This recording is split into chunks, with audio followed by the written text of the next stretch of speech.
እንደተከፈቱ ምን ያህሎቹ በተወሰኑ በ10 ደቂቃ በ15 ደቂቃ እስከ ግማሽ ሰዓት ልዩነት ሲከፈቱ እንደነበረ በቁጥር ገልጸናል።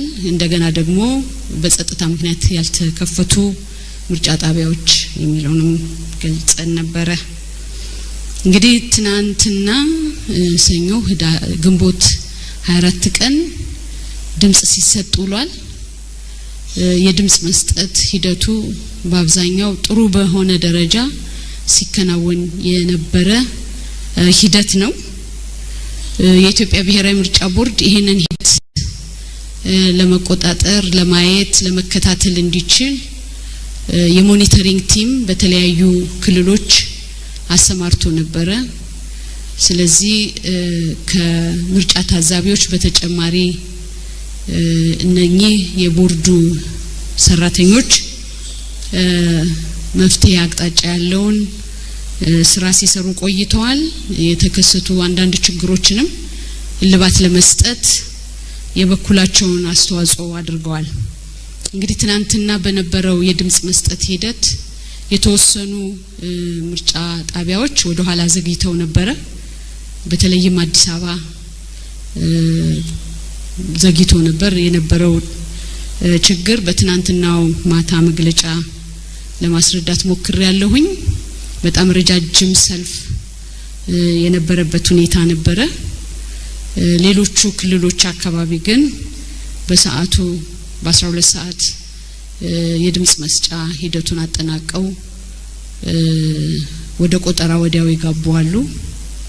እንደገና ስለመሸባቸው ደግሞ ቆጠራውን እንደ አዲስ አበባ አይነት አሳድረው ዛሬ ጧት ያከናወኑ አሉ። አሁንም ይሄንን እየተነጋገርን ይያለን ይሄንኑ የቆጠራ ስራ የሚሰሩ ከፍተኛ ቁጥር ያላቸው የአዲስ አበባ ምርጫ ጣቢያዎች ቆጠራ ላይ ነው ያሉት። እንግዲህ በዚህ ሂደት ቆጠራ ያልጨረሱ ሲዳማ አካባቢ፣ ጋምቤላ፣ አማራ ክልል፣ አንድ ሁለት ምርጫ ክልሎች፣ ሶማሌ ክልል እንዳልኩት በጣም ሰፊ በሆነ መንገድ አዲስ አበባ አልተጠናቀቀም። ያው ያልተጠናቀቀበት ምክንያት ትናንትና በነበረው ረጅም ሰልፍ ምክንያት የተከሰተ በጣም ዘግይቶ ቦርዱ እንደምታስታውሱት የጊዜ ማራዘሚያ አድርጎ ነበረ። በመጨረሻ በነበረው እስከ ሌሊቱ 6 ሰዓት የጊዜ ማራዘሚያ ሰልፍ ላይ ያሉ ወይም ለመምረጥ እየጠበቁ ያሉት በዛ የምርጫ ሂደት እንዲካተቱ ተደርጎ የድምጽ መስጠት ስራው ተጠናቆ የቆጠራው ስራ በተወሰኑ ምርጫ ጣቢያዎች ተጀምሮ በአብዛኛው ግን አሁን ቆጠራ ላይ ነው ያለው። በዚህ ሂደት ውስጥ እንግዲህ ቦርዱ የተለያዩ ቅሬታዎችን በተለያየ መንገድ ሲያስተናግድ ቆይቷል። ለምሳሌ በህግ ክፍል በኩል በቀጥታ የሚመጡ ጥያቄዎች ወይም ቅሬታዎች አሉ። የፖለቲካ ፓርቲ የስራ ክፍል አማካኝነት የሚመጡ አሉ። በዚህ በቅድመ ማስጠንቀቂያ በመንለው በ6412 ስልክ ቁጥራችን የሚመጡ አሉ። እንደገና ደግሞ ከምርጫ መታዘብ ጋር በተገናኘ የሚሰጠን ጥቆማ እየተከተልን ከስር አስፈላጊ ነው ያልነውን የርምት እርምጃ ቦርዱ ሲሰጥ ቆይቷል። ከርምት እርምጃ በላይ አልፎ ደግሞ ማጣራት ማረጋገጥ ማስረጃ ማጠናቀር የሚገባቸውን ደግሞ እንደሱ እያጠናከረና እየሰራ ይገኛል ማለት ነው። ትናንት በተለይ ከዚሁ ከናንተም አካባቢ የቀረበ ጥያቄ ነበር። አንዳንድ ምርጫ ጣቢያዎች አዲስ አበባን በተመለከተ መግባት የሌለባቸው የሚባሉ ሰዎች ታይተዋል የሚል ጥያቄም ተነስቶ ነበረ። ቦርዱ የሞኒተሪንግ ቲም አሰማርቶ ለማየት ሞክሯል። የመጡት ጥቆማዎች አንዳንዶቹ ትክክል መሬት ላይ እንደዛ ሆኖ በመገኘታቸው ቦርዱ እርምጃ ወስዷል። እኔም ራሴ በተወሰኑ ምርጫ ጣቢያዎች ሄጄ አይቻለሁኝ። በተለይም ከዚህ ከሰልፍ መርዘም ጋራ የነበረው ችግር ምን እንደነበረ ቦርዱ ጧት እስከ 5 ሰዓት አካባቢ ይሄ አይነት ነገር በተከታታይ እንደ ችግር ሲነሳ የመፍትሄ አቅጣጫ ለማድረግ በሚል ከዋናው መስሪያ ቤት ከተለያዩ ኤክስፐርቶች ከፍተኛ ቁጥር ያላቸውን ባለሙያዎች በየምርጫ ጣቢያዎች በመመደብ የዚህ የድምጽ መስጠት ሂደቱ እንዲቀላጠፍ ጥረት አድርጓል። ግን በነበረው ሂደት የመራጮች ምዝገባ በቀረበው ዝርዝርና መዝገብ ላይ ስም የመፈለግ ሂደት ነበረ ብዙ ነገር እንዳረዘመው ስንረዳ የነበረው። ነገር ግን የሞኒተሪንግ ቲሙም እኔም ራሴ ሄጄ እዛ ሳየው አንዳንድ በተለይ በጣም ከፍተኛ ቁጥር ያለባቸው መራጮች ያሉባቸው ምርጫ ጣቢያዎች የዛኑ ያህል ከፍተኛ ቁጥር ያላቸው እጩዎች ያሉባቸው ምርጫ ጣቢያዎች ናቸው። ስለዚህ በአንድ ምርጫ ጣቢያ ውስጥ ከፍተኛ ቁጥር ለምሳሌ እንደ 123 እጩዎች ያሉበት የክልል ምክር ቤት ሰነድ ላይ አንድ መራጭ ድምጽ መስጫ ክፍል ውስጥ ገብቶ የተወሰነ ደቂቃ ያጠፋል። ያ በራሱ የፈጠረው የመዘግየት ነገር እንዳመጣ ለመመልከት ችለናል። ከዚሁ ጎን ለጎን ያስቀመጥናቸው የድምጽ መስጫ ሳጥኖች በስታንዳርድ ደረጃ 3 ነበር የምናስቀምጠው። ግን ሰው ቁጥሩ በጨመረ ቁጥር ተጨማሪ እንደነዚህ አይነት ቡዝ ማስቀመጥ ስለነበረብን እነሱን ጨምረን በመላክ በተለያዩ ምርጫ ጣቢያዎች መፍትሄ ለማግኘት ጥረት አድርገናል ማለት ነው። ከዚሁ ጋራ በተለይም በአንዳንድ በደረሱን ጥቆማዎች የሄደው የሞኒተሪንግ ቲም የምርጫ ጣቢያ ሰራተኞች ያልተገባ ወይም ህጉና ደንቡ የሚፈቅደውን ነገር ባለማድረግ ሲንቀሳቀሱ ሲገኙ እንዲሰናበቱ ተደርጓል። እነዚህ እንግዲህ በሞኒተሪንግ የተገኙ እርምጃዎች ናቸው። ከዚሁ ጎን ለጎን እንግዲህ በአሁኑ ጊዜ እነዚህ በተለያየ ቦታ የምርጫ ውጤታቸው በምርጫ ጣቢያ ደረጃ ተዳምሮ ያለቁት በምርጫ ጣቢያው ለህዝብ ይፋ እንዲሆን ተለጥፈዋል። አሁን ከዚህ ቀጥሎ እነዚህ የሚያደርጉት ወደ ምርጫ ክልል ከየቦታው የመጡት ውጤቶች ወደ ምርጫ ክልል ሄደው በምርጫ ክልል ደግሞ የማዳመር ስራ የሚሰራበትን ሂደት እያከናወኑ ይገኛሉ ማለት ነው።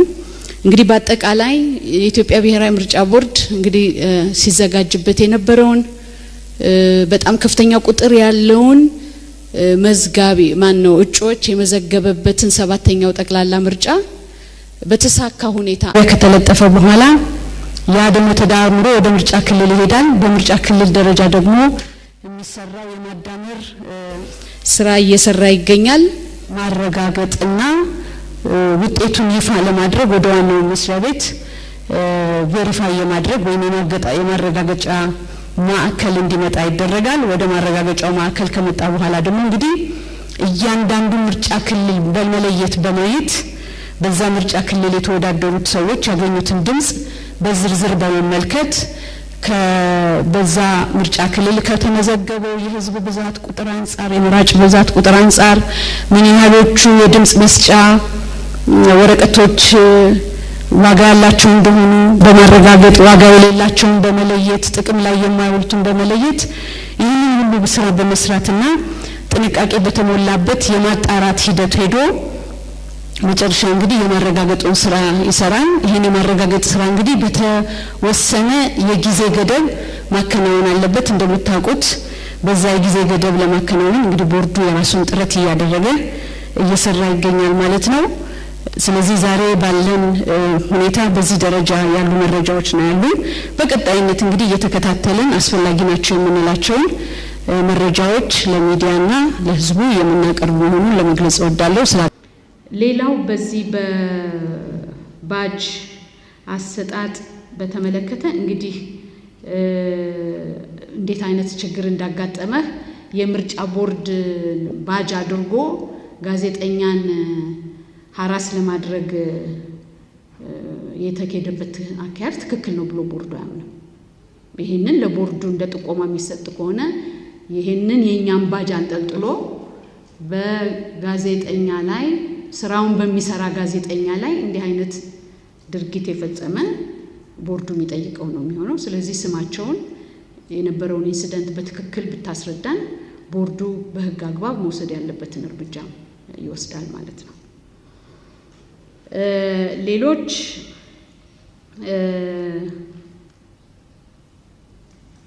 የአስተዳደር አካላት የጸጥታ ኃይሎች በሚል እንዲወጡ ተደርጓል ወይ የሚል ነገር ተነስቷል። ያው ትናንትና የነበረው ጠዋት ከናንተም የቀረበው የሲቪል ልብስ የለበሱ የጸጥታ ኃይላት ታይተዋል በምርጫ ጣቢያ ስለተባለ ነው ሞኒተሪንግ ቲማችንን አዋቅረን ልከን እኔም ራሴ ወጥቼ አብረን አይተናል። ስለዚህ እንደዚህ የተባሉ የአስተዳደር አካላት ሰራተኞች እንግዲህ ሲቪል የለበሱ ናቸው። የጸጥታ ኃይሎች ይሁኑ አይሁኑ በትክክል ባንረዳም ፈቃድ የሌላቸው በቦርዱ ክልል ውስጥ በድምጽ መስጫው ግቢ ውስጥ ድምጽ ከመስጠት ባለፈና በወጣ የተገኙትን የማስተዳደር አካላት ሰራተኞች እንዲወጡ አድርገናል። ሌሎች የሲቪል ልብስ የለበሱ ናቸው። የማስተዳደር አካላቶቹም የሲቪል ልብስ የለበሱ ናቸው። ስለዚህ በዚህ መንገድ ቦርዱ እርምጃ ወስዷል ማለት ነው። ምን እርምጃ ወሰደ ለሚለው ሌላው ተግዳሮቶቹ ምንድናቸው? እንግዲህ ተግዳሮቶቹም በጣም ለመዘርዘር ሁልጊዜ እንሞክራለን። በዚህ ሂደት ቅድም ለመጥቀስ እንደሞከርኩት የተለያዩ ችግሮች በተለያዩ መንገዶች ነው ቦርዱ ሲቀበል የነበረው።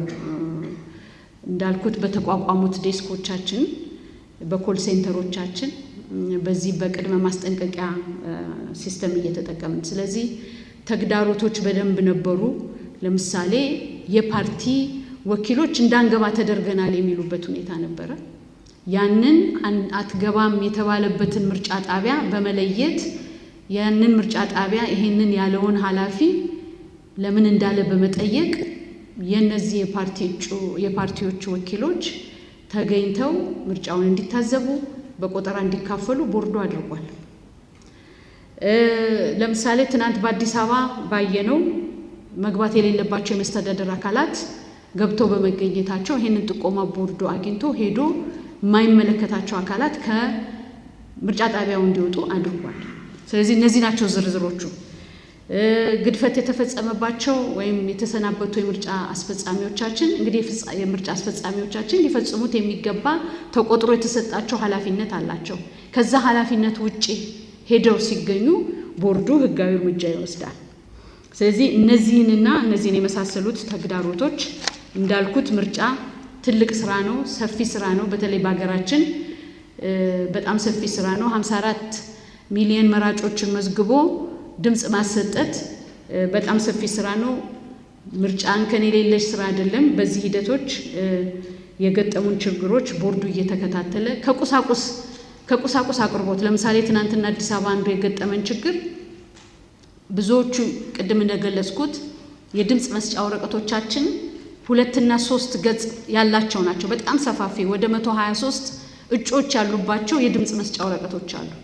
እነዛ የድምጽ መስጫ ወረቀቶች ወደ ሳጥኑ እየታጠፉ መራጮች ሲከቱባቸው የድምጽ መስጫ ሳጥናችን በጣም ይሞላ ነበር።